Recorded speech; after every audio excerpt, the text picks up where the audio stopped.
live in the Big Apple. He joins us now from New York, New York. And what's up, Lance? Tim, right now, the weather is the story. It's raining high atop the CBS building in Manhattan. So you can see the skyline in the background, including the Empire State Building. It was clear this afternoon when we flew in, took a taxi cab to the hotel. That was an experience in itself when you put your life in the hands of taxi cab drivers in this city. It's not hard to see why this city is one they call the city that never sleeps. There's plenty to do around this city. There's restaurants, there's movies, there's plays, there's shows, plenty to keep you busy. But the story tonight is basketball. The NIT semifinals, 2 games.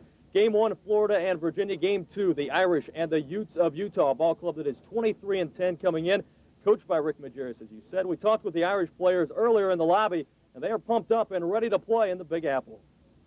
People around them, I think, are the ones that really Ever since the final seconds ticked off the clock to seal last Wednesday's win and punch their ticket to the NIT semifinals, the Irish have been thinking garden party, as in Madison Square Garden.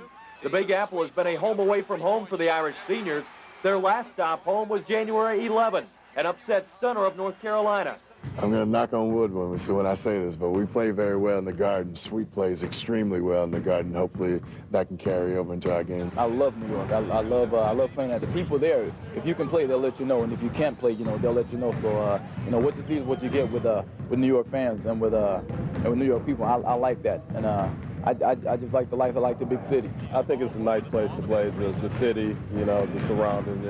It's a fun place to go out and play. It's good for college basketball. Now, Madison Square Garden has never been known for its illumination, but that's just fine with LaFonso. Our high school gym was really, really dark, and I can see the rim better. The orange kind of stands out, and I like playing in dark places. The Big Apple is a homecoming of great significance for Irish coach John McLeod. He called it home for a year as coach of the New York Knicks. I was very comfortable there in New York. The media was great. The fans are great. New York's a great place to play. It's the media capital of the world, I guess you would say, and it's Madison Square Garden is a great place to play basketball.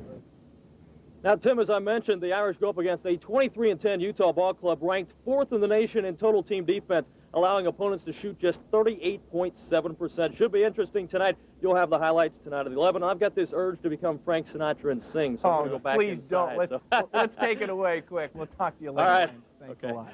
Well, for the Hoosiers, in the end, Notre Dame wins at 58-55. They are in tomorrow's final. Lance is in New York and has the post-game report. Thank you very much, Tim. It's the day after in New York, and they are still talking about last night's controversy. Was LaFonso Ellis fouled, and did Rick Majerus deserve the ensuing technical, or did his bench deserve the technical they were issued earlier in the game? Afterwards, it was an emotional Utah locker room, a relieved Irish locker room. I was wrong, and I cost my team the game there. But that foul that they called on that kid on the bench was unconscionable. He said nothing. He got up to applaud a good play. I thought he got bumped, and I was looking right at the play, and the official that called it had nobody in front of him, so he had a clear shot at it, and he didn't waste any time making the call. I got the ball. He put his knee behind me. I lost the ball, and they called the foul. We threw it in, and Fonz was about to make his move, and Afiaki, he kneed him in the back, and the refs were saying at the beginning of the game for the big guys to keep the knees out. So I think they were pretty consistent in calling that.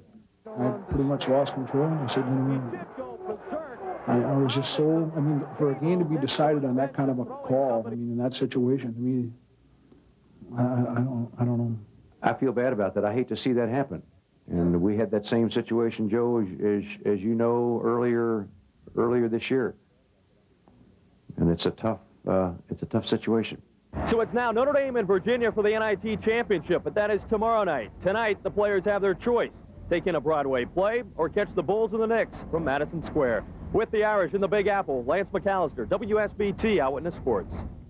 Lance is in New York and files this report. Thank you very much, Tim. Notre Dame is playing basketball in the month of April for the first time ever tonight, and they'll be gunning for their first ever NIT title.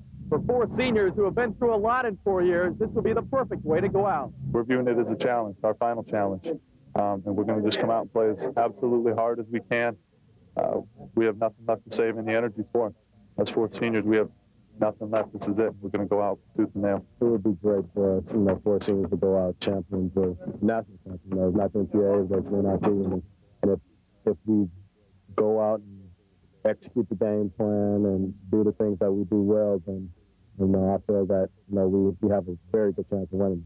But as much as this game is for the present day of Notre Dame basketball, John McLeod knows it would mean the world to the future. We're still playing. A lot of teams are out. We're one of 6 teams left in the country that are playing in major tournaments in the United States. So that says something. And for all the people that we are trying to sway in our direction, that has to say something. Coming up at 6:20, revenge talk. The Irish have a score to settle with the Cavaliers of Virginia, and we'll preview it. With the Irish in the Big Apple, Lance McAllister, WSBT Eyewitness Sports.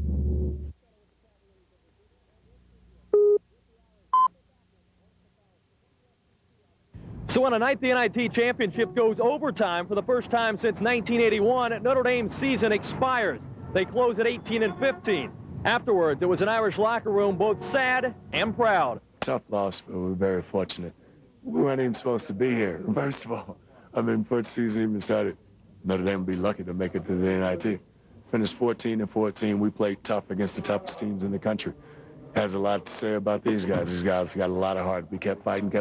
Even when we were 1-5 going into December, we kept swinging, and we're here. NIT champion runner-ups. It's been a great 4 years for the seniors, and it's unfortunate that we went out with a loss. But overall, we had some great memories, some great games, and some great times. And it's something that you'll have fond memories about when you're old and sitting in the lazy boy looking at TV. The emotion I'm feeling is for my teammates. I look at some of the younger guys, I see some tears in Billy Taylor's eyes, and that brings tears to my eyes, just because, you know, I love the guys like brothers, and it's very hard to see this thing end. But I wanted to send the seniors out with a win. It's hard to see them come in here and be sad at the kind of year we had, and it's something I'll take with me forever to play with Fonz, Elmer, Damon, and Keith. And it's harder for them than it is for me because I'm coming back next year. I have 2 years left, and to see them go out like this, you know, no one expected us to be here anyway. So for us to be here, it's great, but we wanted to send them out with a championship, and it's too bad we couldn't. So the Irish close out a season that went way beyond anybody's expectations and finish 18-15. Now they look towards next year. Reporting from the Big Apple, Lance McAllister, WSBT Eyewitness Sports.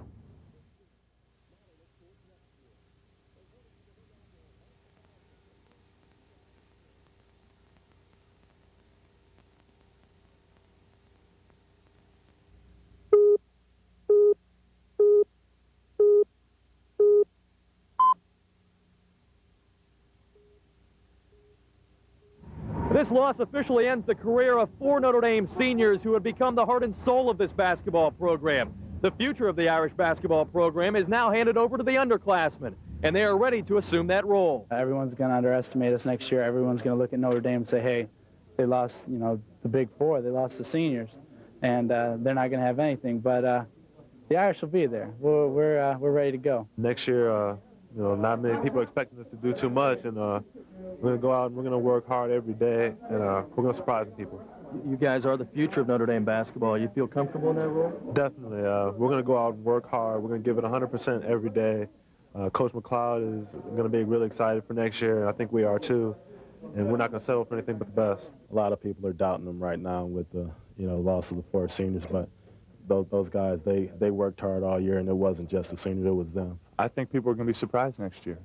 They have a lot more talent than people know. I mean, we play against them every single day in practice, and there's been numerous occasions where they've battled the starting 5 right down to the wire, and we usually get in trouble for that. But yeah, they got some talent. They can do a lot for this program. A lot of people have been knocking our bench. Personally, I thought towards the end of the season, our bench stepped up big time. They even saved us a couple games.